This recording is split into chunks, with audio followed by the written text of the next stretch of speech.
மதிப்பிற்கும் போற்றுதலுக்கும் உரிய நடுவர் அவர்களே, இங்கு வீட்டிற்கும் சான்றோர்களே, ஆண்டோர்களே, முதற்கன் என் வணக்கத்தை தெரிவித்துக் கொள்கின்றேன்.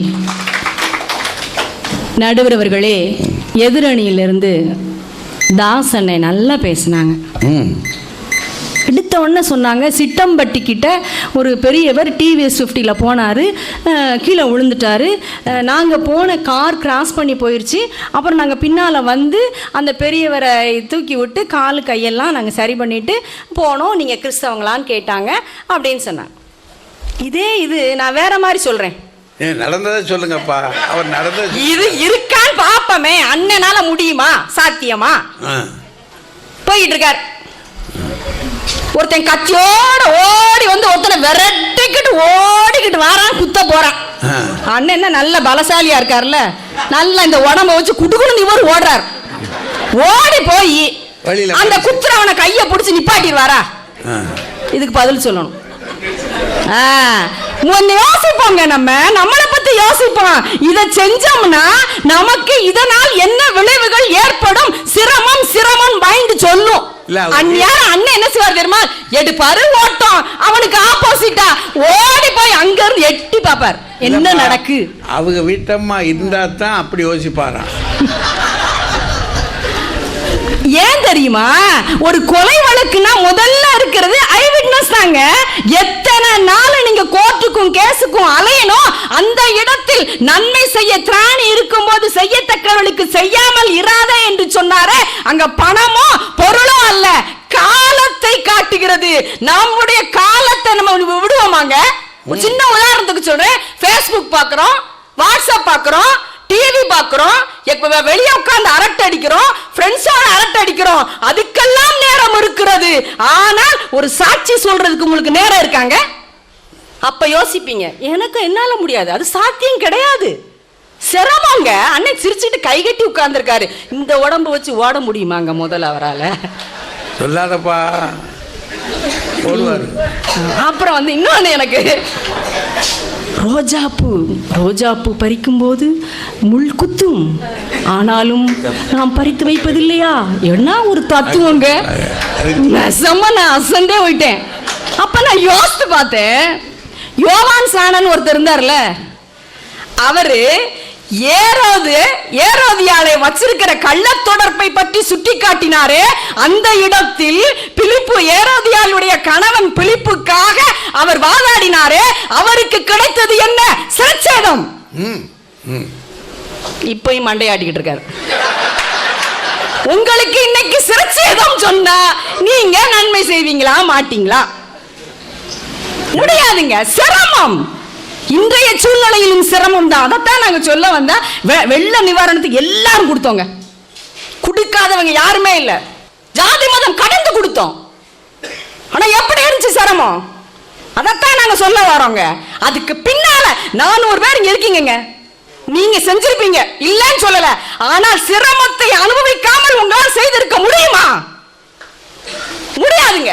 கண்டிப்பா எல்லார் மனசுலயும் ஒரு சிரமம் இருக்குங்க, இல்லாம இருக்கவே இருக்காது. சொல்லுங்க. நடுவரில் இன்னொன்று சொன்னாங்க. நான் 25ஆம் தேதி எங்கள் ஸ்ரீவில்லிபுத்தூர் பக்கத்தில் ஒரு தொண்டு நிறுவனம், ஸ்டேட் தொண்டு நிறுவனத்திற்கு போயிருந்தேன். அங்கே நான் வந்து ஒரு ஆலோசனை உறுப்பினர். போகும்போது அங்கே குழந்தைகள் 35 மன வளர்ச்சி குன்றிய குழந்தைகள் இருக்காங்க. 100 அதாவது ஷெட்யூல் ட்ரைப்ஸில் இருக்கிற அப்பா அம்மா இல்லாத பிள்ளைங்க இருக்காங்க. அந்த இடத்துல ஒரு குட்டி பையன் இருப்பான், ஒரு சின்ன மண்டை, ஒரு உடம்பு குட்டியா இருக்கிற ஒரு சின்ன பையன், அதாவது பையன் இருப்பான். அந்த பையன் வந்து மூளை வளர்ச்சி இல்லாத, மன வளர்ச்சி குன்றிய ஒரு பையன். அந்த பையன் வந்து ரொம்ப பாசமா இருப்பான், இல்லைன்னு சொல்லல. அந்த பையனை காணும். அப்ப நான் கேட்டேன், எங்க அம்மான்னு ஓடி வருவானே அந்த பையன் எங்க? அவன் பேர் அழகு. அழகு எங்க அப்படின்னு கேட்டேன். அழகு செத்துட்டான் அப்படின்னா. ஒரு நிமிஷம் எனக்கு ரொம்ப மனசு ரொம்ப வேதனையா இருந்துச்சுங்க. நான் மாசம் அங்க போகும்போது என்கிட்ட ஓடி வந்து பேசுற அந்த பையனை காணலன்னு நான் ரொம்ப வருத்தப்பட்டேன், இல்லைன்னு சொல்லல. என்ன ரீசன் தெரியுமா? அவன் காலில் ஒரு சின்ன புண்ணு வந்துருந்துச்சாங்க. அவங்க அம்மா அவனை பார்க்க வந்தாங்களா, பார்க்க வந்துட்டு என்ன சொன்னாங்களா, நீங்க இந்த புண்ணு எதனால வந்துச்சு, நீங்க ஏதோ பண்ணிருக்கீங்க அப்படின்னு சொல்லி வீட்டுக்கு கூட்டிட்டு போய் நாங்க டாக்டர் செக்அப் பண்ணி உங்களுக்கு போலீஸ்ல கம்ப்ளைண்ட் கொடுப்போம், நீங்க சூடு வச்சிருக்கீங்கன்னு சொல்லி கூட்டு போனாங்களாங்க. அங்க கூட்டு போன இடத்துல அந்த பையனை கவனிக்க முடியாம ஒரு டிராக்டர் ஏற்றி செத்து போயிட்டானாங்க. நன்மை செய்ததற்கு என்ன கிடைச்சு தெரியுமா? அவர் பரிதவிச்சிட்டு அந்த அவர் ஸ்லெட்லாண்ட்ல இருக்கிற அந்த அமல்ராஜ் பிரதர் சொன்னாரு, மேடம் நாங்க நன்மை தான் செய்யறோம், ஆனா அதனால வந்தக்கூடிய சிரமம், நாங்க ஸ்டேஷனுக்கு எத்தனை வட்டம் அலைஞ்சோம் தெரியுமா, அந்த பையனால சொல்லவும் முடியவில்லை, ஆனா டாக்டர் சர்டிபிகேட் கொடுத்ததுக்கு அப்புறம் தான் நாங்க அங்க இருந்து மீண்டு வந்தோம். நன்மை செய்யறதுக்கு திராணி இருக்குங்க, ஆனா அதனால வரக்கூடிய சிரமம் இருக்கிறத அதுதான் நாங்க சொல்ல வரோம். என்ன பேசிட்டு இருக்கீங்க? அதுல வேற இன்னொன்னு சொன்னாங்க நடுவர், இன்னொன்னு, அதாவது தாவீது கோலியாத்தை அழகா 3 கல்ல கூழாங்கல்ல வச்சு எரிஞ்சு வின் பண்ணாரு, அவனை சாகடிச்சாரு. சாகடிச்சு பெலிஸ்திய ராஜ்யத்தை யாருக்கு மீட்டு கொடுத்தாரு? சவுலுக்கு மீட்டு கொடுத்தாரு. ஆனா தாவீது கிடைச்சது என்னங்க? சவுல் அவரை கூட்டு வச்சு அவரை பாராட்டி, நீ நன்மை செஞ்ச, எனக்கு நன்மை செஞ்சன்னு பாராட்டினாரா? ஓட ஓட வரட்டி அவன் உயிருக்கு பயந்து ஓடிக்கிட்டு தெரிஞ்சாரு. அப்படி இருந்தா நம்ம நன்மை செய்வோம் இந்த காலத்துல. அவர் ராஜ்யத்தை இவர எடுக்கணும்னா நன்மை செய்தால் கண்டிப்பாக சிரமம் தான் நடுவர்களே. அதைத்தான் நாங்க சொல்லி இருக்கிறோம். இன்னொன்னு சொல்றேன், எங்க ரமணியக்கா ரொம்ப நல்லவங்க, நல்லா கேட்டுக்கோங்க. ரமணிக்கா ரொம்ப நல்லவங்க, பிஎட் காலேஜ்லாம் வச்சிருக்காங்க. பிஎட் காலேஜ்லாம் வச்சிருக்காங்க. கரஸ்பாண்டன்ட் தான் அவங்க, வேற ஒண்ணும் இல்ல. இல்ல அக்கா நல்ல நன்மை செய்வாங்க, அயலாருக்குன்னா உடனே ஓடி ஓடி செய்வாங்க. நான் கேட்ட இடமே தர மாட்டேங்கிறாங்க, அப்புறம் எப்படி சாத்தியமாகும்? நடுவர்களே, உன்னிடத்தில் பொருள் இருக்கையில் உன் அயலானை நோக்கி நீ போய் திரும்பி வா, நாளைக்கு தருவேன் என்று சொல்லாதே அப்படின்னு இருக்கு. அக்காட்ட போய் ஃபீஸ் கட்ட முடியாத பிள்ளைங்க போனீங்கன்னா கண்டிப்பா அவங்க ஃப்ரீ சீட் தருவாங்க. ஏன் நாம்ஸ் இல்ல? நன்மை செய்ய தர எங்களுக்கு தான் இருக்குல்ல. நாங்க அந்த கட்சியில தான் பேசிக்கிட்டு இருக்கோம். நான் வரும்போது மெய்யரசி சகோதரியோட பேசிக்கிட்டு வந்தேங்க. அவங்க சொன்னாங்க, நான் இறையியல் கல்லூரியில் இப்ப படிச்சுட்டு இருக்கேன், 2வது வருஷம் படிக்கிற பிள்ளைக்கு ஃபீஸ் கட்ட முடியல, எக்ஸாம் எழுதல, இந்த வர்ற வாரம் எக்ஸாமுக்கு எழுத முடியல. ஏன் ஃபீஸ் கட்டல? யாரும் கட்டலையா? அவங்க கிளாஸ் பிள்ளைங்களே கூட கட்டல. ஏன்னா அந்த பிள்ளை நல்லா படிக்கிற பிள்ளை, முதல் ரேங்க் வந்துடும், 2வது ரேங்க் உள்ள மாணவன் சொன்னானா, அப்பாடா அவ ஃபீஸ் கட்டல, நான் ஃபர்ஸ்ட் ரேங்க் வந்துருவேன். எங்க படிக்கிறாங்க? இறையியல் கல்லூரியில படிச்சுக்கிட்டு இருக்காங்க. இறையியல் கல்லூரியில் படிக்கிற ஒரு இவங்களுக்கு அந்த அடுத்தவருக்கு உதவி செய்யணும், நன்மை செய்யணும், சாத்தியங்கிற ஒரு எண்ணம் வரலையே. அத்தனை ஸ்டூடெண்ட் சேர்ந்திருந்தாலும் ஆளுக்கு ஒரு 1000 ரூபாய் போட்டிருந்தாலும் அந்த பிள்ளைக்கு ஃபீஸை கட்டி படிக்க வச்சிருக்கலாம்லங்க. ஏங்க சிரமம் தானங்க இன்னைக்கு? செஞ்சிருக்கலாம்ல. பேசுறாங்க அங்க உட்காந்து கன்னத்துல கை வச்சுட்டு நான் காலாட்டுறது அங்க இருந்து சொல்லிக்கிட்டு இருக்காங்க இவங்க. அவங்க சொல்லலாமா? இவங்க சொன்னா அதான் அவங்களத்தான் சொல்றேன், ரெவரண்ட் அம்மாவத்தான் சொல்லிக்கிட்டு இருக்கேன். ஏசப்பாவை ஜெபிங்க, எனக்காக ஜெபிங்கன்னு சொன்னாரே, அந்த காலத்திலே நம்ம ஜெபிக்க அழைச்சாரே, நம்மளால ஜெபிக்க முடியலையே, தூங்கிட்டோமே. இந்த காலத்துல நமக்கு எம்பட்டு வேலை இருக்கு. முடியுமா? முடியாது நடுவர்களே. இன்னொன்னு சொன்னாங்க நடுவர்களே, அதாவது இன்னைக்கு இருக்கிற சூழ்நிலையில எப்படின்னு கேக்குறீங்களா, உங்க சொந்த சகோதரனுக்கு கூட நம்மளால விட்டு கொடுக்க முடியல. சொந்த சகோதரனுக்கு கூட விட்டு கொடுக்க முடியல. 1 சென்ட் நிலத்துக்காக நம்ம கோர்ட் கேஸ் அலையறமே. அப்புறம் எப்படிங்க நீங்க உங்க அயலானுக்கு நீங்க விட்டு கொடுப்பீங்க? எப்படி அயலானுக்கு விட்டு கொடுப்பீங்க? ஒரு சின்ன இடத்த கூட நம்மளால விட்டு கொடுக்க முடியாதுங்க. பக்கத்துல இருக்கிறவனுக்கு ஒரு ஏங்க நம்ம பக்கத்து வீட்டுக்காரனை நம்மளால நேசிக்க முடியுதாங்க? பக்கத்து வீட்டுக்காரங்களை நேசிக்க முடியுதா? நேசிக்க முடியாத நடுவர்களே. இன்னொன்னு சொல்றேன், தன் சகோதர சேகம் இருக்க வேண்டும் என்று இருக்கு, ஆனா பக்கத்து வீட்டுக்காரங்கிட்ட நம்மகிட்ட இல்லையே. அதான் சொல்றேன் நடுவர்களே. இன்னொன்னு, கடைசியா ஒரு ஒப்புதல் வாக்கு மூலமே பைபிள்ல இருக்கு. என்னது? உங்களால செய்ய முடியாது, சிரமம் அப்படின்னு இருக்கு. சங்கீதம் 53ல சொல்லுங்க. அத நன்மை செய்கிறவன் ஒருவனும் இல்லை, நன்மை செய்கிறவன் இல்லை, ஒருவனாகிலும் இல்லை. அன்னைக்கு இன்னைக்கும் தான். அன்னைக்கு என்ன? இன்னைக்கும் தாங்க. எப்படி நன்மை செய்வோம்? நீ வலது கை செய்யறது இடது கைக்கு தெரியக்கூடாது. இல்லையா? ஆனா நம்ம இன்னைக்கு ஒரு டியூப் லைட் வாங்கி கொடுத்தோம்னா எழுதி போடணும், வெளிச்சம் இருக்காதுங்க. அம்புட்டு பேரும் அதுலதான் இருக்கு. எப்படிங்க? எப்படி இன்னைக்கு எப்படி நீங்க நன்மை செய்வீங்க? அதே மாதிரி எரேமியா சொல்றாரு, பொல்லாப்பு செய்ய அவர்கள் அறிவாளிகள் அல்ல, நன்மை செய்யவோ அவர்கள் அறிவில்லாதவர்கள். பொல்லாப்பு செய்யறதுக்கு வேணா அவங்களுக்கு எல்லாம் ரெடியா இருப்பாங்க, ஆனா நன்மை செய்யறதுக்கு அவங்க அறிவில்லைன்னு சொல்றாங்க நடுவர்களே. அதே மாதிரி மூணாவது ஒண்ணு சொல்றாங்க, 3 விஷயம் அந்த இடத்துல வருது. ரோமர் 7:18, அதப்படியெனில் என்னிடத்தில், அதாவது என் மாம்சத்தில் நன்மை வாசமா இருக்கிறதில்ல என்று நான் அறிந்திருக்கிறேன், நன்மை செய்ய வேண்டும் என்கிற விருப்பம் என்னிடத்தில் இருக்கிறது. எனக்கு இருக்குங்க, நன்மை செய்ய வேண்டும் என்ற விருப்பம் என்னிடத்தில் இருக்கிறது, நன்மை செய்வதோ என்னிடத்தில் இல்லை. எப்படிங்க நம்ம அயலானுக்கு நன்மை செய்ய முடியும்? வேணா மேடைக்காக வேணா சொல்லலாங்க, நாங்க நன்மை செய்யறோம் சாத்தியம் என்று. ஆனால் இன்றைய சூழ்நிலையில் எந்த சூழ்நிலையும் நம்மளால் நன்மை செய்வது சிரமமே என்று சொல்லி வாய்ப்பளித்த அனைத்து நன்றி கூறி விடைபெறுகிறேன். நன்றி, வணக்கம். கடுமையாக பிடிச்சிட்டாங்க வக்கீலம்மால. ஆண்டவர் ஜெபிக்கத்தானே சொன்னார், என்னோட கூட ஜெபிங்கப்பா எனக்காகண்டான்னு சொன்னார். அதை செய்ய முடியலையா அன்னைக்கே? இன்னைக்கே நடக்கக்கூடிய காரியம் இது அப்படின்னு அவங்க ரொம்ப கண்ணீர் வடிக்கிறாங்க. அதில் ஏதோ அவங்க அக்கா கிட்ட போய் ஏதோ கேட்டிருப்பாங்க போல இருக்கு. அப்படிலாம் ஒன்றும் இல்லை, அவங்ககிட்ட ஒரு அதிகாரம் கிடையாது, பாவம். அவங்க ஒன்றும் செய்ய முடியாது, அது ஒரு கமிட்டி இருக்குது, அது பார்த்து செய்யும்.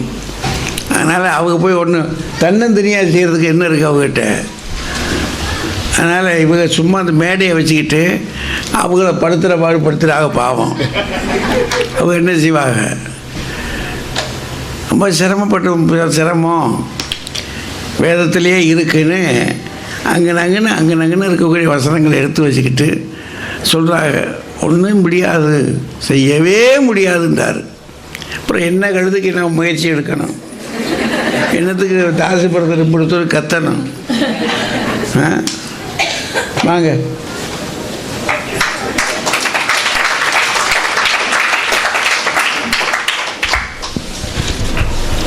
போற்றுதலுக்கும் பாராட்டுதலுக்கு உரிய நடுவர் அவர்களே, மதிப்பிற்கும் மரியாதைக்கும் உரிய பட்டிமன்றத்தில் பேச வந்துள்ள அறிஞர்களே, நேயத்திற்கும் நேசத்திற்கும் பெயர் போன compassion and good Samaritan club members குடும்பங்கள் அனைவருமே, அனைத்து சகோதர சகோதரிகளே, உங்கள் அனைவருக்கும் என் பணிவின் வணக்கம். நடுவர் அவர்களே, எனக்கு முன்னால் பேசிய அருமை சகோதரி இவர்களே வம்பு கெடுத்தாங்க. 400 பேர் இங்கே இருக்கீங்க, இந்த 400 பேர் நீங்கள் உதவி செய்தீர்கள் என்றால் சிரமத்தை அனுபவிக்காமலா செஞ்சிருப்பீங்க அப்படின்னு கேட்டாங்க. இன்றைய சூழலில் இப்ப ரைட் நவ் சுட அவர்கள் செய்த ஒரு உதவியை நான் சொல்லுகிறேன். நன்றா குறிச்சு வச்சுக்கோப்பா, இனி பேசும்போது கவனமா பேசணும். பாரத தேசம் எங்கும் உள்ள கம்பேஷன் சில்ட்ரனுக்கு பிரச்சனை வந்து நிதி மறுக்கப்பட்ட பொழுது அந்த பிள்ளைகளுக்கு கொடுக்க வேண்டிய உணவு, பிள்ளைகளுக்கு கொடுக்க வேண்டிய நோட்டு புக்கு அனைத்தும் ஸ்டடி மெட்டீரியல்ஸ் எல்லாம் ஒரு ஃபுல் ஸ்டாப்க்கு வந்துருச்சு. இந்த பகுதியிலே மட்டும் குட் சமாரிட்டன் கிளப் 30 கிளப்ஸ், அந்த 30 கிளப்ஸும் தலைவருடைய ஆணைக்கு இணங்கி மிகச் சரியான decision making, judicial decision making அண்ணன் எடுத்தாங்க, மோகன் அண்ணன். அதற்கு கட்டுப்பட்டு ஒவ்வொரு கிளப்பும் மாதந்தோறும் நாங்கள் இவ்வளவு பணத்தை தருகிறோம், 30 கிளப்பும் மொத்தமாக போட்டு 600 பிள்ளைகள் படிக்கிற பிள்ளைகளுக்கு செய்கின்ற உதவி எதுனாலும் ஒரு பொழுதும் ஒரு பிள்ளைக்கு கூட நிறுத்தக்கூடாது என்று அத்தனை பேரும் கொடுத்துக்கிட்டு இருக்காங்க. எங்கள்கிட்ட கம்பேஷன் இருக்குங்க, எங்களால முடியல. இந்த ஜுடிஷியல் டிசிஷன் மேக்கிங் எங்க தலைமையிடம் இல்லை. ஆனா நான் கேள்விப்பட்ட தாஸ் பிரதர் சொன்னதுல இருந்து எவ்வளவு அருமையாக முடிவெடுத்திருக்கிறார்கள். முன்னங்கைகளை நீட்டி அந்த குழந்தைகளை நாமே பார்த்துக் கொள்வோம், அரசின் உதவியோ மற்ற உதவியோ வேண்டாம் என்று முடிவெடுத்து தானே தன் பிள்ளைகளை பார்க்கிறோம் என்று பார்த்து கொண்டு இருக்காங்க. அவங்ககிட்ட இவங்க அவரை போட்டு எங்க அணி தலைவரை போட்டு இந்த பாடாங்க. அவரை பாருங்க, பால் வடிகிற முகம், காலை வயது, கட்டான சைஸ், களங்கம் இல்லா மனசு. அவரை போட்டு இந்த உடம்ப தூக்கிட்டு ஓடுவாரா, இந்த உடம்ப தூக்கிட்டு ஓடுவாரான். நான் அவர்கிட்ட கேட்டேன், என்னன்னே இப்படி சொல்லிட்டு இருக்காங்க. அவர் வெகுண்டு எழுந்துட்டார். என் தாய் கேட்க வேண்டும் இதனை. ஏன் பாலூட்டி சீராட்டி வளர்த்த என் தாய், என் மனைவி கேட்டிருக்க வேண்டும் இதனை. மனைவி என்னன்னே? ஆமா, தினம் என்னை காம்ப்ளான் பாய் அவள் தானே என்னை ஊட்டி வளர்க்கிறார், வார்த்தையால் ஊட்டி வளர்க்கிறார். அப்படிப்பட்டவர் வந்து இங்க மேடையில லைட் போட்டு மைக்கு போட்டு இந்த உடம்ப வச்சுட்டு ஓடுவீங்களா? என்னம்மா இது கேள்வி? கேட்க கூடாதுமா. நடுவரவர்களே, ஆதி காலத்திலிருந்தே ஆதாம் விஷயத்துல ஏவாளை போட்டு பாடுபடுத்துறதே ஆடவர்களுக்கு வேலையா போயிடுச்சு. நீங்க கூட சொன்னீங்க, வீட்டுக்காரர்கிட்ட வந்திருக்கிறது சாத்தானா, இந்த கனியை சொல்லலாமான்னு போய் பெர்மிஷன் கேட்கணுமா. கேட்டாளான்னு சொன்னீங்கல்ல? கேட்டிருக்கலாமே. கேட்டேன். ஆதியாகமோ 2ஆம் அதிகாரத்துல ஏவாளை படைப்பதற்கு முன்னாலேயே ஆண்டவர் கிளீனா சொல்லிட்டாரு, இந்த கனியை நீ புசிக்க வேண்டான்னு சொல்லிட்டார். அதுக்கப்புறம் தான் 18வது வசனத்துலதான் ஏவாளையே படைக்கிறாரு. படைச்சோடனே நம்மால் பெரிய மூடுல இருந்தாரு. பார்த்த உடனே ஏவாளை பார்த்தோன்னே, ஆஹா எவ்வளவு பியூட்டிஃபுல் வைஃப் எனக்கு கடவுள் பிளஸ் பண்ணிருக்காருன்னு வசனமா பேசுறாரு, டயலாக் அடிச்சார். என் எலும்பின் எலும்பும் என் மாம்சத்திலும் மாம்சமா இருக்கிறபடியால் இவளை மனுஷி என்று அழைப்பேன். அப்ப மட்டும் டயலாக் பேச தெரியுதே. ஏ பாப்பா இங்க வா, என் பக்கத்துல உட்காருமா, ஆண்டவர் இந்த கனியை புசிக்க கூடாதுன்னு ஏன் சொல்லல? மனைவிட்ட உங்களால ஏன் உண்மையை சொல்ல முடிய மாட்டேது? கொஞ்சத்தை மட்டும் ஒதுக்கி ஒதுக்கி வைக்கிறீங்களே. அப்ப கோளாறு எங்க இருக்கு? உள்ளத்திலே கோளாறு. மனம் அது செம்மையானால் மார்க்கங்கள் தேவையில்லை, மனசு போதுங்க. என்ன பிரச்சனை வந்தாலும் நான் சமாளிப்பேன், நான் செய்வேன், சாதனையாக்கி காட்டுவேன்றதை யோசிக்கணுமா வேண்டாமா? அதை விட்டுட்டு இங்க வந்து என்ன சத்தமா அப்பா பாப்பா இந்த சத்தம் இருக்க கூடாது. நடுவர்களே, எல்லாரும் வெள்ளத்தை பத்தி சொன்னதால் நானும் சொல்றேன். பழைய மகாபலிபுரம் தெருவிலே அந்த வெள்ளம் வந்த பொழுது, பேரிரைச்சலோட பெருமழை பேய்மழை வந்த பொழுது, ஒரு பெண்மணி அங்க மருத்துவமனையிலே டாக்டர் பத்மபிரியா, அந்த அம்மா போய் நான் இதை செய்யலாமா செய்ய வேண்டாமான்னு கணவன்ட்ட பெர்மிஷன் கேட்கல. இந்த காரியத்தை நான் செய்யலாமான்னு இல்லத்தார்ட்ட கேட்கல. ஏன்? அவர்களே ஹவுஸ் அரெஸ்ட் மாதிரி அந்த ஆஸ்பத்திரியில தான் இருந்தாங்க.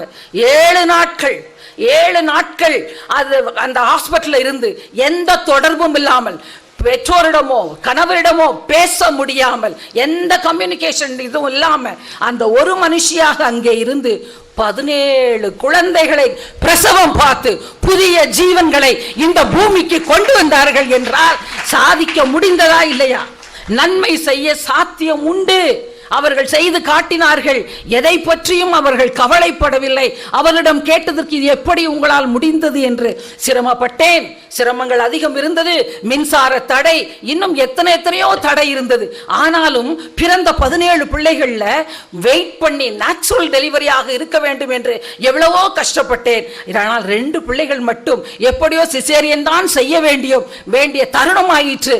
இல்லாவிட்டால் பெரிய உயிரை என்னால் காப்பாற்றி இருக்க முடியாது என்று வெயிட் பண்ணி ஒரு வாரம் வீட்டுக்கு செல்லாமல் தானே தன்னந்தனியாய் கட் ஆஃப் ஒரு ஐலண்ட் மாதிரி இருக்கிற இடத்துல அவர்கள் பிரசவம் பார்த்து 17 மழையில் பூத்த மழலையரை கொண்டு வந்தார்கள் என்றால் இது சாதனை. இனம், மொழி, மதம் எல்லா பேதங்களையும் கடந்து ஒரு தாய் பிள்ளைகளாக ஜீவன் காப்பாற்றப்பட வேண்டும் என்ற ஒரே எண்ணத்துடன் அங்கே செய்தவர்கள் எத்தனை பேருங்க. எதை பற்றியும் கவலைப்படவில்லை. ஒரு பெண் தன்னால் செய்யக்கூடிய காரியத்தை எந்த பேதங்களும் இல்லாமல் இன்று இப்ப செஞ்சிருக்காளே, ரைட் நவ். நான் எரேமியா காலம் எசேக்கியா காலம்லாம் நான் சொல்லல, இன்னைக்கு செய்து கொண்டிருக்கிறாளே, இது இந்த தலைப்புக்கு சரியான சான்றா இல்லையா? அந்த ஒரு இறந்து போன மனைவியின் உடலை தூக்கி சுமந்து கொண்டு எழிலம்மா 60 கிலோமீட்டர் நடந்தாராம். 60 கிலோமீட்டர் அங்க நடந்தாரு. ஏதோ நடந்தாரா இல்லையா? விடுங்கம்மா. நடந்தார் 10 கிலோமீட்டர் தான் நடந்தாரு. ஆமா. ஆனா அதுக்குள்ள இன்னும் தாண்ட வேண்டிய பகுதி 40 கிலோமீட்டராக இருந்தாலும் ஒரு விமர்சகர், பத்திரிகையாளர் அதை பார்த்தாரா இல்லையா? பார்த்தார். எத்தனையோ உள்ளங்களிலே எழும்பாத எழுப்புதல் அந்த பத்திரிகை சகோதரின் உள்ளத்திலே எழுமினதா இல்லையா? அவர் அதுக்கப்புறம் கலெக்டர் ஆபீஸ்க்கும் யாருக்கெல்லாம் சொல்லணுமோ சொல்லி அவர்களெல்லாம் கூட்டு வந்தாரா இல்லையா? வேலை இனிதாக முடிந்ததா இல்லையாங்க? செஞ்சாங்க. செய்யலை என்று சொல்லாதீங்க, சாதனைகள்லாம் சிரமம் என்று சொல்லாதீங்க. நன்மைகளை செய்யவே பிறப்பெடுப்போர் எத்தனையோ பேர் நம்ம பக்கத்தில் இருந்து கொண்டே இருக்காங்க. நமக்கு தான் அடையாளம் தெரியவில்லை. தலைப்புல ஒரு பகுதி சொல்லிட்டேன், இன்றைய சூழல். அடுத்த பகுதி அயலான். அயலான் என்பவர் யார்? அயலான் யார்? இது லூக்கால ஆண்டவர் சொல்வார், நல்ல சமாரியனுடைய கதையை சொல்லும் போது ஒரு ஆசாரியனையும் லேவியனையும் பின்னால் சமாரியனையும் காட்டிவிட்டு ஆண்டவர் இப்ப திருப்பி கேட்பார், உனக்கு பிறன் யார் கேட்பார். அவன் சொல்லுவான்.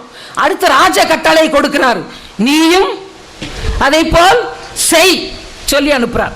அப்ப பிறன் யார் என்று ஆண்டவர் இறையியலை வீதிக்கு அழைத்து வந்து வீதியிலே சமாரியன், லேவியன், ஆசாரியன், ஒரு யூதன், இத்தனை பேரையும் போட்டு ரூட் மேப் போட்டு கொடுத்துட்டார். பிறன், அயலான், அந்நியன். இது ரோமன் கேத்தலிக் பைபிள்ல பார்த்தா அடுத்தவன், எனக்கு அடுத்தவன் யார் என்ற கேள்வியை நியாயசாஸ்திரி கேட்கிற மாதிரி வைக்குது.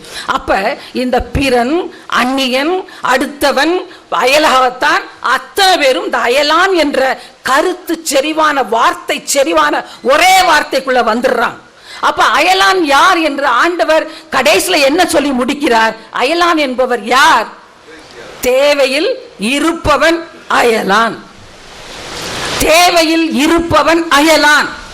இது பக்கத்து வீட்டுக்காரு, அடுத்த வீட்டுக்காரு, உறவு, அது இது எதையுமே பார்க்காத, அவனுக்கு யாருக்கு தேவையோ அந்த தேவையை போய் உன்னால் பூர்த்தி செய்ய முடியும் என்றால் அவன்தான் அயலான். நம்ம என்ன நினைக்கிறது? தேவதூதர்கள் வந்து உதவி செய்வாங்க, அவங்க தான் நன்மை செய்வாங்க அப்படின்னு சொல்லிட்டு தேவதூதர்களுக்காக வடக்காம பார்த்துட்டு உட்காந்துருக்கோம். ஆனா தேவதூதராக நான் ஏன் இருக்கக்கூடாது நினைச்சோமா? இப்ப நீங்க எவ்வளவோ நன்மை செய்றீங்க நடுவர் அவர்களே. அருமையான பட்டிமன்றத்துக்கு தலைமை தாங்கி சத்தியத்தையும் ரட்சிப்பையும் சொல்கிற வேத வசனத்தை நீங்க எடுத்து சொல்லிட்டு இருக்கீங்க, நன்மை செய்கிறவங்க. அப்ப யாரு? தேவதூதர். நீங்க என்ன தேவதூதர நான் எப்படி படத்துல பார்த்திருக்கேன்னா எல்லாம் வெள்ளை கலர்ல பார்த்திருக்கேன். சட்டையும் வெள்ளை, ஆளும் வெள்ளையா பார்த்திருக்கேன். இது வேணா ஒரு வித்தியாசமான ஒரு தேவதர். என்ன நடுவர் அவர்களே? ஆக நன்மை செய்யும் போது நம்மை அறியாமலே நாம் தேவதூதர்கள் ஆகி விடுவோம். எவ்வளவு ஆசையா இருக்கு நினைச்சு பாருங்க. நாம் தேவதூதர் ஆகிவிட்டால் எவ்வளவு பெருமை என்று. அது சந்தோஷம் தான் அல்லவா? நன்மை வேண்டும் என்றால் பெரிய கத்தியை தூக்கிட்டு ஓடி வருவான், அந்த பயத்தோட நன்மை செய்யக்கூடாது. ஆறுதலான வார்த்தை பேசலாமா, பேச வேண்டாம்? பேசலாம்ல. அதுக்கு பணமோ எதுவோ தேவையில்லை. அன்பான 2 வரிகள், அன்பை காட்டுகிற 2 சொட்டு கண்ணீர், நேயமான புன்னகை, தோழமையான தட்டி கொடுத்தல், இதெல்லாம் செய்யலாம்லங்க. இதுதாங்க நன்மை செய்கிறது. சும்மா அந்த ட்ரெயின்ல கடலை வித்துட்டு வரும் ஒரு பாட்டி, கொய்யாக்கா வித்துட்டு வரும், அதை போய் குறைக்கிறது. கிலோ இவ்வளவு குடு, இவ்வளவு குடு, அவ்வளவு கொடுத்து குறைச்சி அந்த பெண்ணுக்கு கிடைக்கிற லாபத்திலே இவளை குறைச்சு விட்டா அவ அந்த செஞ்சது யாரோ செய்யறாங்க. நம்ம ரயில் பிரயாணிகள் நம்ம எல்லாரும் போகும்போதும் கேட்கிறோம், விலை பேசி வாங்குறோம். என் 100 மல்லிகைப்பூவை என் சகோதரிகள் பேரம் பேசி அந்த பூக்காரிட்ட குறைச்சி அந்த பூக்காரி தான் கிடைத்த லாபத்தில் வில்லாவா கட்ட போறா? இல்ல. ஆனா அந்த பேரம் பேசாம இருக்கலாம்ல, அவள் கேட்ட தொகையை அவளுக்கு கொடுக்கலாம் அல்லவா? இதுதாங்க நன்மை. தோழமையான புன்னகை, நேசமான வார்த்தைகள், நேயமான ஒரு அருகாமை, தட்டி கொடுத்து பாராட்டு, இவையெல்லாம் நம்மால் செய்யக்கூடிய நன்மைகள். உனக்கு அயலார் யார் என்பதை விட நீ யாருக்கு அயலான்? வாய்ப்புக்கு நன்றி, வணக்கம். நல்ல செய்திகளை சொல்லியிருக்காங்க. கடைசியாக ஒரு நிமிஷம், நம்ம யார் தேவையில் இருக்கிறார்களோ அவர்களுக்கு அவங்க தான் நம்முடைய அயலான். சரியாக முடிச்சுக்கிட்டாங்க. தேவைப்படுகிறவர்களுக்கு நாம் உதவி செய்யணும், அவ்வளோதான். அது முடியும் தானே. அப்புறம் கடைசியாக வந்து காய்கறி வாங்கிறது, பூ வாங்கிறது, அதெல்லாம் அநேகமாக இவர்களில் யாரும் செய்ய மாட்டாங்க. அப்படி நல்ல செய்திகளை சொல்லி முடிச்சிட்டாங்க. இப்போ கடைசியாக நிறைவா ராஜா வாங்க.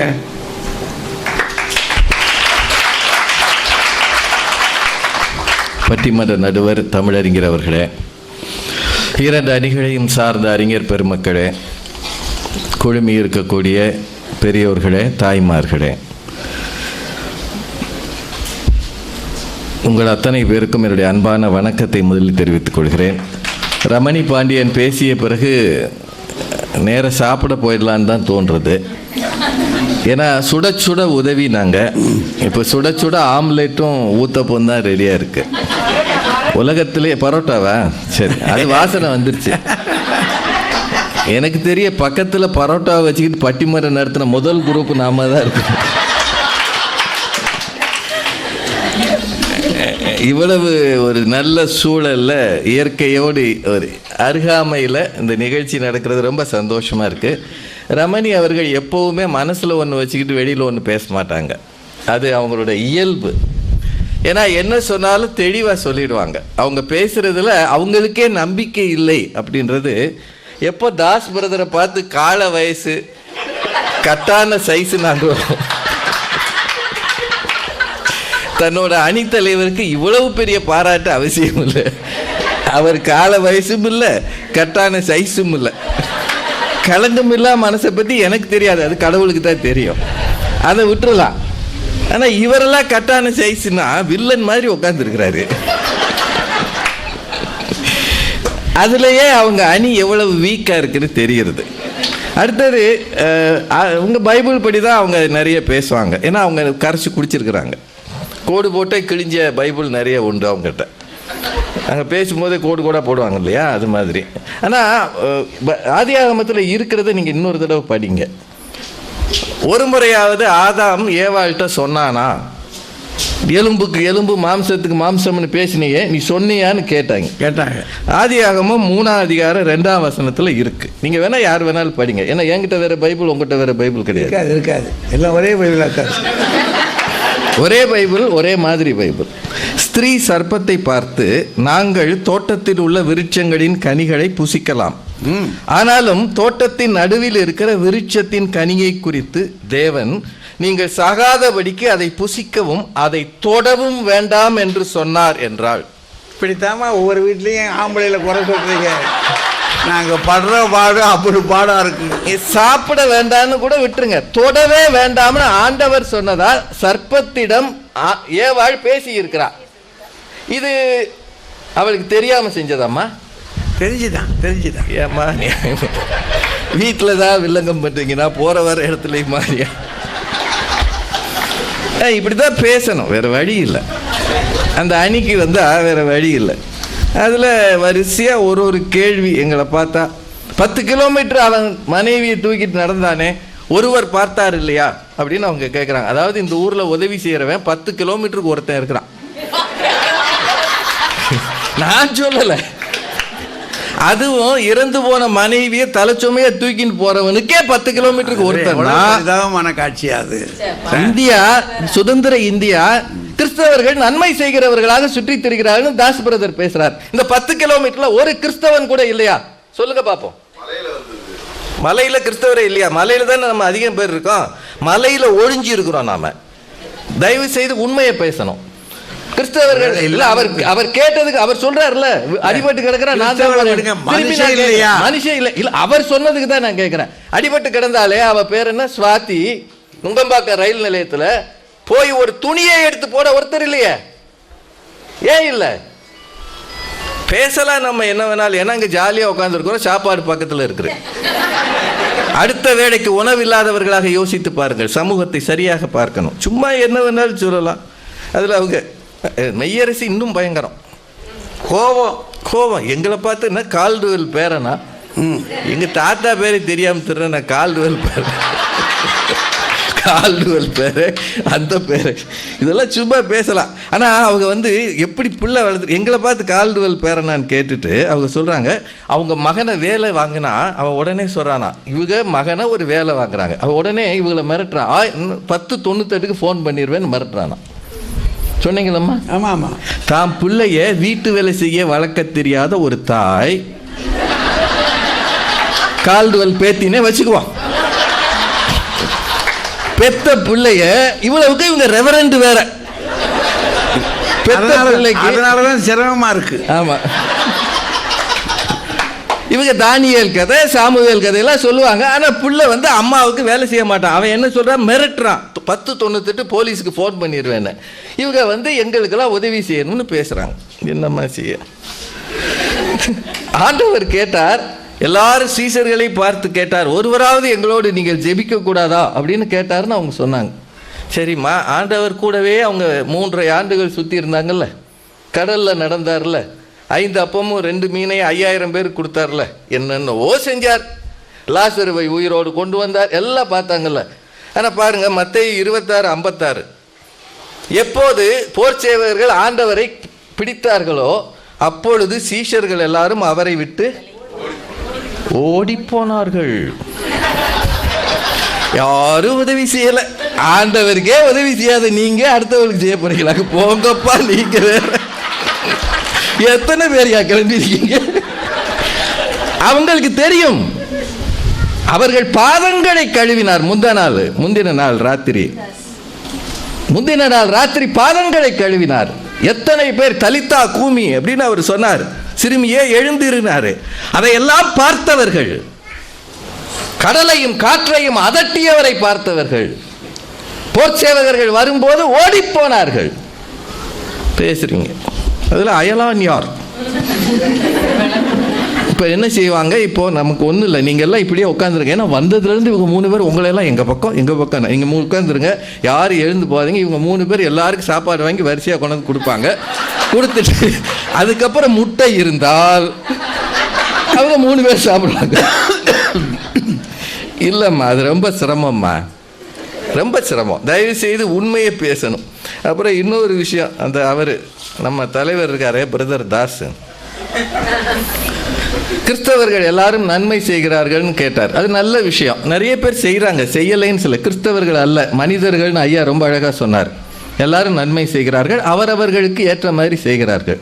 ஆனால் இந்த மாதிரி கிறிஸ்தவர்கள்னு பிரிக்கும் போதே அதில் எந்த கிறிஸ்தவர்னு ஒரு கேள்வி வருதுல்ல. மாரநாதாவா, செவன்த் டேயா, சிஎஸ்ஐயா, கேத்தலிக், அவங்க கிறிஸ்தவங்களே கிடையாது. கத்தோலிக்கர் சொல்லவே, அவங்கெல்லாம் பொட்டு வைக்கிறாங்க, போக மாட்டாங்க. சொல்றமா இல்லையா? மற்றவர்களை பார்த்து குற்றவாளிகள் என்று தீர்க்காதீர்கள் பைபிள்ல இருக்கு. நீங்கள் எப்படி மற்றவர்களை பார்த்து குற்றவாளிகள் என்று தீர்க்கிறீர்கள்? பைபிளுக்கு பரலோகத்தின் கதவுகள் உங்கள் கையில் இருக்கிறதா? என்ன பேசுறோம் நாம? மற்றவர்களை பார்த்து குற்றவாளிகள் என்று தீர்க்காதிருங்கள். இவர்கள் எல்லாம் பரலோகத்துக்கு வரமாட்டார்கள் என்று சொல்வதற்கான அங்கீகாரம், சாவி உங்க கையில் இருக்கா? இருக்கு. உலகம் எதிர்பார்க்கிறது கிறிஸ்தவர்கள் நன்மை செய்வார்கள் என்று. தயவு செய்து நாமளா இருக்கிறதுனால நான் பேசுறேன். ஹிரோஷிமா நாகசாகில அணுகுண்டை போட்டது யார்? அமெரிக்கர்கள் எல்லாரும் முஸ்லிம்களா, ஜைனர்களா, பௌத்தர்களா? பேசணும். யார் போட்டது? லிட்டில் பாய் என்கிற ஒரு குண்டு அந்த நகரத்தை இன்றைக்கும் ஒன்றுமில்லாமல் ஆக்கி இருக்கிறது. போய் பாருங்க ஜப்பான்ல. நம்ம என்ன செய்து இருக்கிறோம் சொல்லாம சும்மா வந்து நாங்க செய்யறோம்னா ஒரு 300 பேர் கூட்டினோடனே அவங்களாம் எங்க பக்கம்ன்றதா? கவுன்சிலர் தேர்தலுக்கு நிக்கிற மாதிரி. அதுல எதை வேணாலும் சொல்லுங்க, ஆனா இதை சொல்லலாமா நீங்க? ஒரு தாய் பிரசவ வலிக்கு பயப்படாமல் அடுத்த குழந்தைக்கு தயாராகிறாள்னு அவர் சொன்னார். இப்ப தலைப்பு என்ன? அடுத்தவனுக்கு உதவி செய்யணுமா வேண்டாமா? தாய் வந்து பிரசவ வலிக்கு பயப்படாம அடுத்த குழந்தைக்கு தனக்காக பெத்துக்கிறாளா? என்னம்மா, அவங்க உங்க வாரிசை தானமா பெத்துக்கிறாங்க, அடுத்தவர்களுக்கு உதவியா இது? அடுத்தவர் யாருன்னு தெரியல, அம்மாவும் யாருன்னு தெரியல, அதான் என்னைய பார்த்து இவர் ராஜா அண்ணன் இப்படி சரியில்லை அப்படி சரியில்லை. ரொம்ப நல்ல விஷயம். ஒன்று, கருவேல மரத்தை நீக்க போராடுகிறீர்கள்னு சொன்னீங்க, ரொம்ப சந்தோஷம். இது மாதிரி நல்ல காரியங்கள், பார்த்தீனியம், கருவேல மரம், இதெல்லாத்தையும் நீக்கணும், போராடுங்க, சமூகத்தை மாற்றணும். மணல் கொள்ளை அடிக்கிறாங்களே லாரிகளை வச்சு, ஆறுகளை எல்லாம் சுரண்டுறாங்கல்ல, நீங்கள் போராடலாம் வேண்டாம், இந்த ஏரியாவில் சுரண்டுறாங்கன்னு போலீஸ் ஸ்டேஷனில் ஒரு புகார் மட்டும் கொடுங்க. ஒரு சமூக மாற்றம் தானே. நம்ம செய்யாமல் யார் செய்ய போகிறா? 3 பேர் தான் இருக்காங்கல்ல. இல்லை நான் வேணா தாஸ் பிரதர்னு அட்ரஸ் போட்டு இதான் நம்மளான உதவி.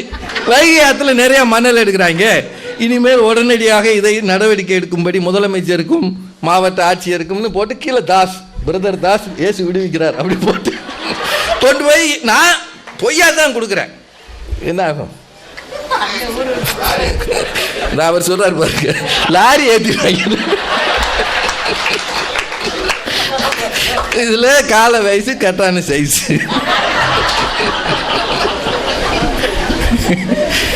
நல்லா இருக்குங்க பேச. இன்னைக்கு கர்நாடகாவில் முதலமைச்சர் சொல்லியிருக்கிறார், காவேரி தண்ணீர் தமிழ்நாட்டுக்கு தரமாட்டோம்.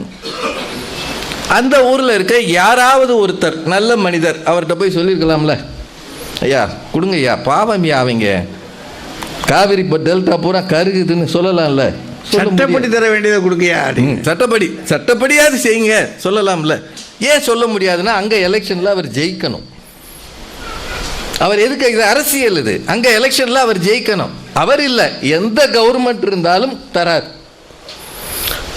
தாகமாக இருந்தேன் நீங்கள் கொடுத்தீர்கள்ன்றதெல்லாம் படிக்கலாம்யா. கர்நாடகாவில் எந்த சபையுமே இல்லையா? நான் கேட்கறதுக்கு பதில் சொல்லு. இருக்கு நிறைய இருக்கு. கர்நாடகா முழுக்க சபைகள் இல்லையா? நிறைய கிறிஸ்தவ சபைகள் இருக்கு, பெரிய பெரிய கட்டடங்கள்லாம் அங்கே தான் இருக்கு. இதுக்கு மேலே நீங்களே புரிஞ்சுக்கங்க. ரொம்ப பேசவும் முடியாது, பயமாக இருக்கு. ஏன்னா உண்மை பேசுகிறவனுக்கு தான் இப்போ ரொம்ப பயமாக இருக்கு. என்ன வேணாலும் ஒருத்தரை பார்த்து இந்திரரை செய்வோம். அவங்க சொன்னாங்க, நான் பார்த்த தேவதூதர் உங்களை மாதிரி இல்லை, ஏதோ தினயுக தேவதூதரை பார்க்குற மாதிரியும், ஏதோ தேவதூதர் இவங்களுக்கு பக்கத்து வீட்டில் குடியிருக்கிற மாதிரியும், இவங்க அவ்வப்போது காப்பி போட்டு அவருக்கு கொடுக்குற மாதிரியும், எவ்வளவு காலத்துக்கே இப்படி சொல்லுவீங்க? படத்தில் பார்த்தவங்கள தேவதூதனாமா, படத்தில் பார்த்த பரலவமா அங்கே இருக்கு, என்னம்மா நீங்க? அதில் என்ன மாதிரி இல்லைன்ட்டாங்கய்யா. படத்தில் பார்த்த பரலவமாமா அங்கே இருக்கு, யாருமா பார்த்தது? சும்மா கதை விட்டுக்கிட்டு நீங்க அவர் மாதிரி இல்லை இது மாதிரி இல்லை. இதெல்லாம் ரொம்ப பேசுறதுக்கு நல்ல விஷயங்க. ஒன்று, குட் சமாரிட்டன் லா அப்படின்னு பிரான்ஸில் இருக்கு, உங்களுக்கு சிலருக்கு தெரிந்திருக்கலாம். எந்த நாட்டிலையும் இல்லாத சில சட்டங்கள் பிரான்ஸில் இருக்கு. அதுக்கு பேர் குட் சமாரிட்டன் லா. அந்த சட்டப்படி ஒருவர் அடிபட்டு கிடக்கிறார் அல்லது உதவிக்காக நிற்கிறார், அயலான் வச்சுக்கோங்களேன், நீங்கள் அதை பார்த்து விட்டு உதவி செய்யாமல் போனால் உங்களை அரசாங்கம் தண்டிக்கும். அப்படி ஒரு சட்டம் பிரான்ஸில் இருக்கு.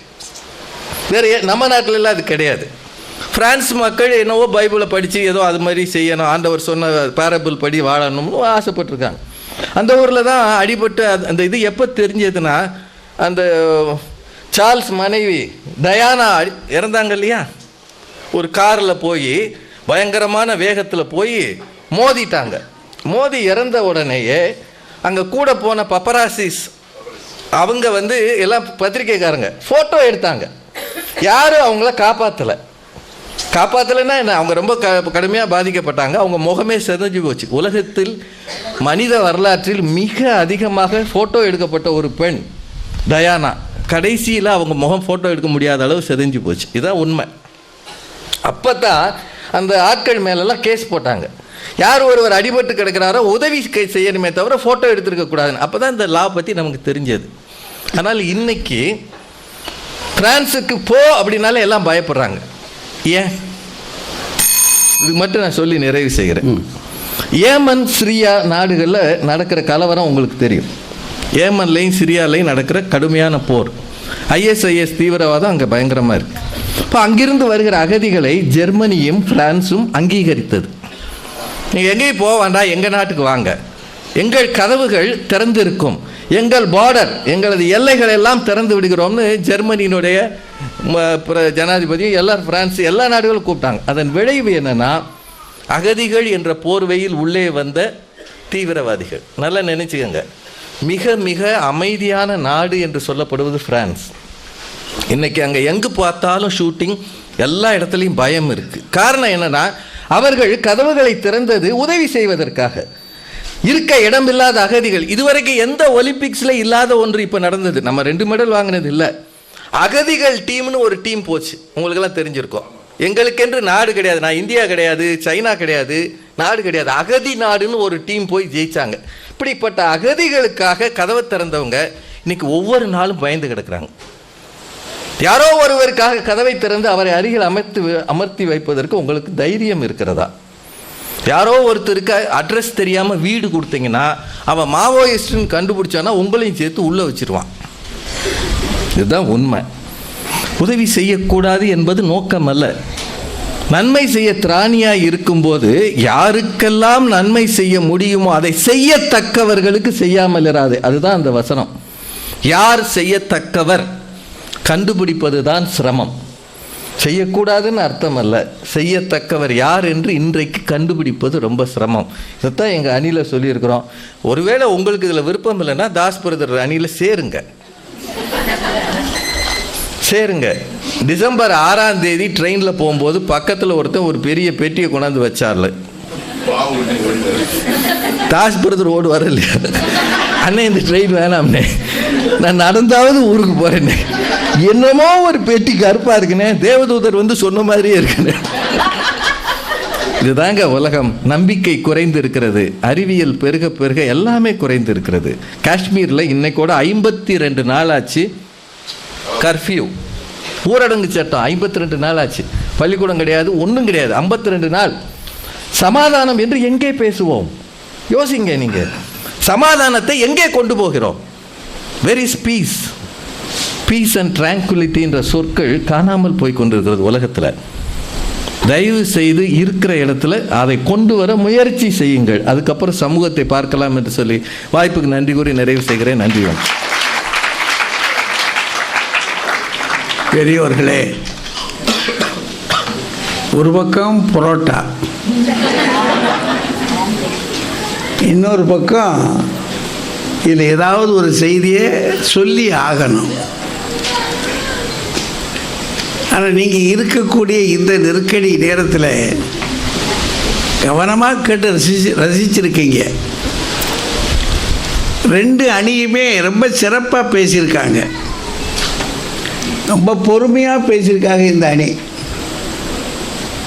அதே நேரத்தில் எவ்வளோ தூரத்துக்கு ஆவேசமாக சொல்ல முடியுமோ அந்த ஆவேசத்தை 2 பேரும், அந்த 2 பக்கத்தில் இருக்க ஆள் இருக்காங்க பாருங்கள், தாய்மார்கள் 2 பேரும் காட்டியிருக்காங்க. இந்த பக்கத்தில் என்ன சாதாரணமாக இவங்களும் கனகச்சிதமாக பேசியிருக்காங்க. இவங்க முடியும் அப்படின்னு நிற்கிறாங்க, முடியாதுன்னு இவங்க தெளிவாக நிற்கிறாங்க. கடைசியாக அவங்க போய் எங்கே மாட்டிக்கிட்டாங்க? ஆதாம் ஏவாள் கேஸை எதுக்காக எடுக்கிறீங்க? நான் தான் சொல்லிக்கிட்டு இருக்கேனே, அதை கேட்டாலும் கேட்டிருக்கலாமே அப்படின்னு அதை விட்டு பாயிராகலாம். பாயிரம் பாஞ்சு இந்த குருட்டு போன விட்டத்தில் பாஞ்ச கதையா பாஞ்சு கேட்டிருக்கிறவளு என்ன எழுதிக்க, அது தேவையில்லாமல் மாட்டிக்கிட்டு அவர் அங்கேருந்து எடுத்துக்கொண்டான்ட்டார். நியாயம் தானே? எதை சொல்கிற போது கொஞ்சம் கவனமாக எச்சரிக்கையாக இருக்கணும். அதனால் இந்த கட்சி இன்னைக்கு இருக்கிற சூழலில் முடியாதுன்னு நிற்கிறாங்க. இவங்க முடியும் அப்படின்றதுக்கு எல்லா செய்திகளையும் விட தாஸ் பிரதர் ஒரு நல்ல அருமையான செய்தியை கொண்டு வந்து வச்சார். அந்த மையத்தை மட்டும் நான் எடுத்து வச்சுக்கிறேன் உங்களுக்கு. என்னது, நாம் எல்லாம் இருட்டுக்குள்ளே இருந்தோம். இந்தியா முழுக்க இருட்டுக்குள்ளே எல்லா மக்களும் வந்து ஒரு இருட்டுக்குள்ளே இருந்தாங்க. இருட்டுக்குள்ளே இருந்த மக்கள் மத்தியில் வெளிச்சத்தை கொண்டு வந்து நிமிர்ந்து நிற்க வச்சு எங்களுக்கு மருந்து கொடுத்து, ஆடை கொடுத்து, அடிமை அல்ல நீ, எழுந்து நில்லு, பின்ன வா என்று அழைத்து கொண்டு போய் கல்வி கொடுத்து, வேலை சொல்லி கொடுத்து, இன்னைக்கு எவ்வளவு வெளிச்சமாகி போச்சு. எங்கே வந்து நின்றுக்கிட்டு இருக்க? இப்போ இவ்வளவு செஞ்சிருக்கிறது யாரு? அவங்க செஞ்சாங்க. இப்போ நாமும் செய்கிறோம் அப்படின்னு அவர் வெள்ளத்தில் வந்தவங்களுக்கு இந்த அவங்க சொல்கிறாங்க, குட் சமாரிட்டன் 30 பிரிவுகளா இந்த இயக்கம் கிளப்பு, அவ்வளோ பேர் உதவி செஞ்சுருக்கிறாங்க. ஒவ்வொரு பிள்ளைக்கு நாங்கள் செய்கிறோம் சொல்லியிருக்கிறாங்க அப்படின்னு ரொம்ப வேகமாக பேசினாங்க. அந்த காலத்தில் இப்படிலாம் செஞ்சுருக்கிறாங்களே, எங்கே இருந்து நீங்கள் யோசித்து பாருங்கள். ஒரு 6000 மைல்கள் 3000 மைல் அங்கேருந்து இங்கே கிளம்பி வந்து, அது கடலில். இன்றைக்கி மாதிரியா? இன்றைக்கி விமானத்தில் போயிட்டு வந்த உடனேயே அவர் புதரையா 3 நாள் ரெஸ்ட் எடுன்றார். என்ன அப்படின்னா உட்காந்துக்கிட்டே வந்தது, உட்காந்துக்கிட்டே வந்து. எப்படி வந்தீங்க? நான் முன்னாடி சீட்டு தான், முடியலே, ஊழியம் அவ்வளவு கடுமாக இருக்குது. ஆனால் அன்றைக்கு அந்த உப்பு காட்டில், கடற்காட்டில் ஊர் தெரியாது. இங்கே வந்தது பிற்பாடு ஊர் தெரியாது. அந்த ஊருக்குள்ளேயே நம்முடைய மொழியை பற்றி கொஞ்சம் தெரிஞ்சு வச்சுருக்கிறாங்க, அவ்வளோதான். முழுக்க பேசி காட்டுறதில்ல, ஏதோ கொஞ்சம் தெரியும், அவ்வளோதான். இந்த ஊருக்குள்ளே வந்த பிற்பாடு நம்முடைய மொழியை நம்ம பேசுகிற மாதிரி, அது நம்ம ஊர் ஸ்லாங்கு. ஒவ்வொரு மாவட்டத்துக்கும் ஒரு மாதிரி பேசுவோம். இவர் எந்த மாவட்டத்துக்கு என்று இவங்களை குறிப்பிட்டிருக்காங்களோ அதை அவங்க வந்து சென்னைக்கு வந்து முதல்ல சென்னையில் ஒரு ட்ரைனிங் எடுத்துக்கிட்டு அங்கே ஒரு 3 மாதம் 4 மாதம் இருந்து எல்லாம் முடிச்சுக்கிட்டு அப்புறம் வரணும் அவங்க.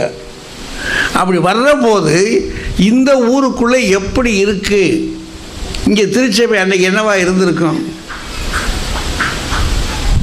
இதிலிருந்து அவங்க கோயிலை எழுப்பி கட்டியிருக்கிறாங்க. அப்படின்னா இப்படி அவங்க வருவதற்கு அவங்க ஒன்றும் பெரிய செல்வந்தர் வீட்டு பிள்ளைகளாக,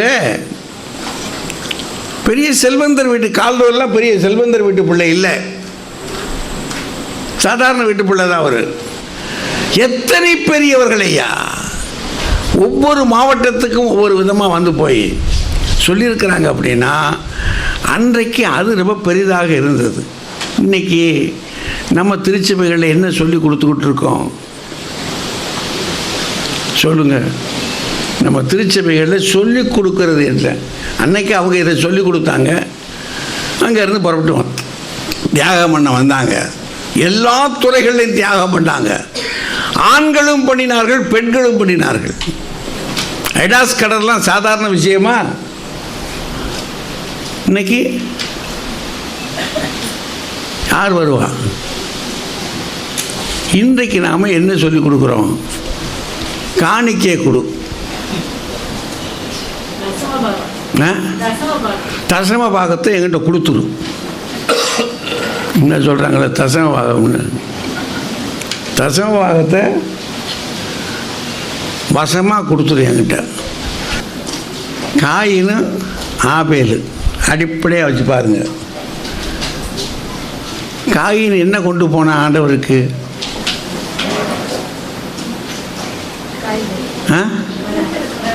காய்கறிகளை நிலத்தில் விளைஞ்சதை கொண்டுட்டு போனான் காயின். ஆபேல் ஆடுகளை கொண்டு போனான்.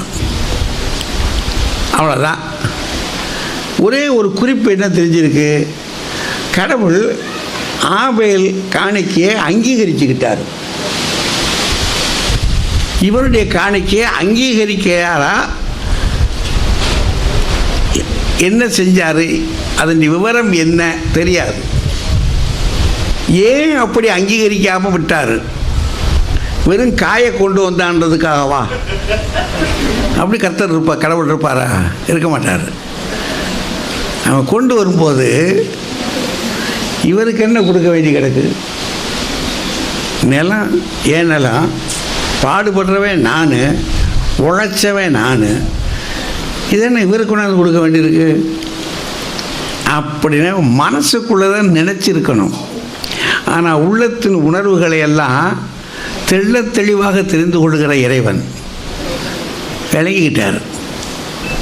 அப்புறம் தான் கேட்குறாரு, ஏன்டா அவன் முகம் இப்படி வேறுபட்டு கிடக்கு அப்படின்னு கேட்குறாரு. அப்படின்னா வேற ஒன்றும் இல்லைங்க, இப்படி வச்சுக்கோங்க, அண்ணன் தம்பி, தம்பி பேரில் இறைவன் பிரியமானார், அவ்வளோதான்.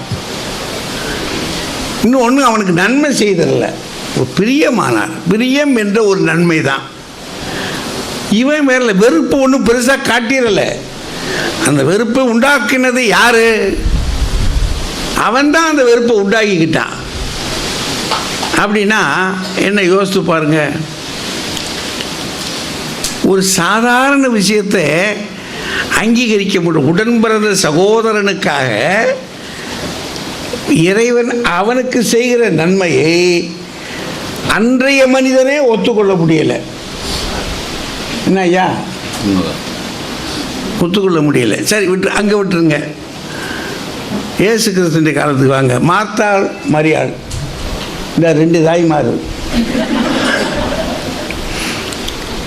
மார்த்தாளும் மரியாளும், மரியாள் அவரோட கூட உட்கார்ந்து நல்ல செய்திகளை அவருக்கு சொல்ல சொல்ல கேட்டுக்கிட்டே இருந்துச்சு. இந்த பொண்ணு வீட்டு வேலை, சமையல் வேலை பார்த்துச்சு. ஆனால் இவ அவரோட உட்கார்ந்து பேசுகிறத இவளால் சகிக்க முடியுச்சா? என்னங்க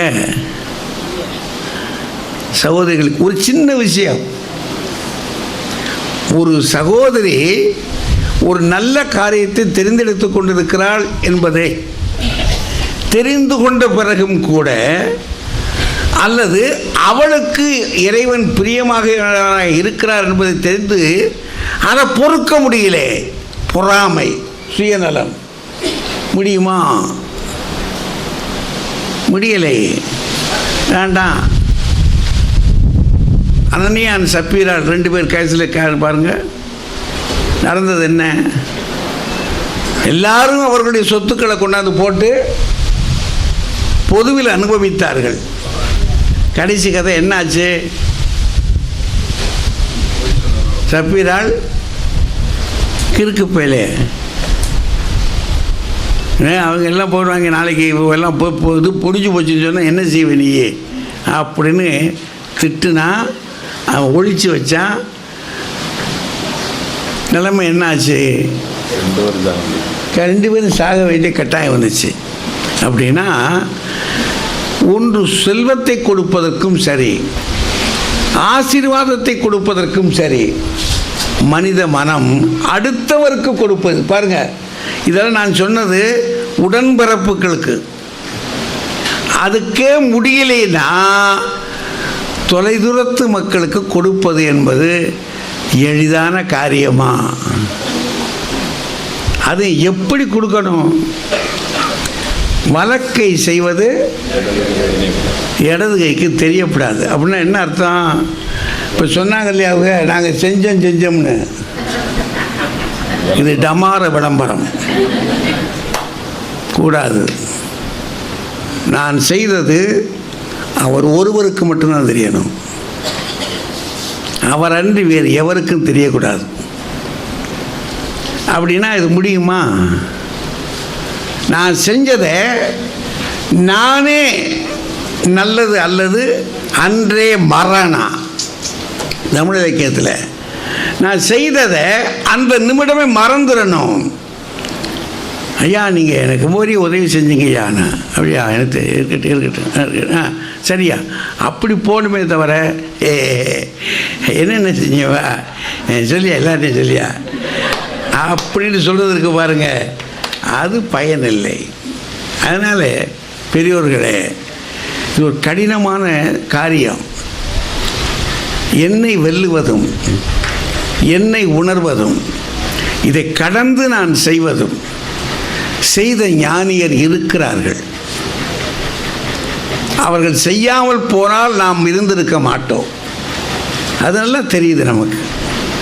இப்போ நாம் முடியாது என்று சொல்லுவது என்பதற்கே, இவங்க சொல்றதற்கே, அது சாதாரணமான மனநிலை. அதற்காகவா நம்ம படிக்கணும்? 4வது போய் படித்த பையன் உள்ளே போன உடனே என்னால் முடியாது, எனக்கு விளங்காது, என்னை விட்டுரு அப்படின்னு சொன்னான்னா அதுக்காகவா நம்ம போய் படிக்க போகிறோம்? இல்லை. முடியும் என்ற உணர்வோடு கூட நாம் போகணும், செய்யணும், ஊருக்கு செய்யணும், பக்கத்தில் இருக்கிறவனுக்கு செய்யணும், உன் சொந்த சகோதரனுக்கு செய்யணும். அவரிடம் நீ குற்றமுள்ளவனாக இருப்பாய் என்றால் காணிக்கை வைக்காத என்று சொல்றாரு. அப்படின்னா இவ்வளவு தூரத்துக்கு நீ யோசிக்க வேண்டாமா? யோசித்து முடியும், இது முடியாது என்று சொல்வது சாதாரண மனப்பான்மை. இறைவனை சேர வேண்டும் என்று நினைக்கிறவர்கள், இறைவனுடைய திருவடி நீழலில் அமர வேண்டும் என்று எண்ணுகிறவர்கள், நான் கிறிஸ்துவுக்கு சாட்சியாக இருப்பேன் என்று நினைக்கிறவர்கள், ஏதாவது உங்களால் செய்ய முடியுமா? நான் எல்லாவற்றையும் வெறுத்து விட்டேன் என்று பாடுவது எளிதாக இருக்கலாம். ஆனால் நாம் இதயம் கசிந்து அழுது பிறருக்கு ஏதாவது ஒன்று செய்வதற்குதே, அதுதாங்க முக்கியம். அதை நோக்கித்தான் நாம் கோவிலுக்கு போகிறோம். முடியாதுன்னு சொல்கிறதுக்காகவா கோயிலுக்கு போகிறோம்? அதுக்கு எதுக்கு கோயிலுக்கு போகணும்? இவர் பிரதரை போய் பார்க்கணும்? முடியும், கட்டாயம் முடியும். அதனால் இங்கிருந்து புறப்பட்டு போகிற நீங்கள் முடியும், என்னால் முடியும், உன்னால் முடியும் தம்பின்னு ஒரு பாட்டு பாடினா பார்த்தீங்களா தெரியல, அது மாதிரி தான். முடியும், முடியாதது இல்லை. முடியாது என்றால் நிச்சயமாக இறைவன் நமக்கு அதை ஆணையாக கொடுக்க மாட்டார். உங்களால் முடியும், முடியாதுன்னு நிற்காதீர்கள், வெற்றி பெறுங்கள் என்று கூறி வாழ்த்தி விடைபெறுகிறேன். நன்றி, வணக்கம்.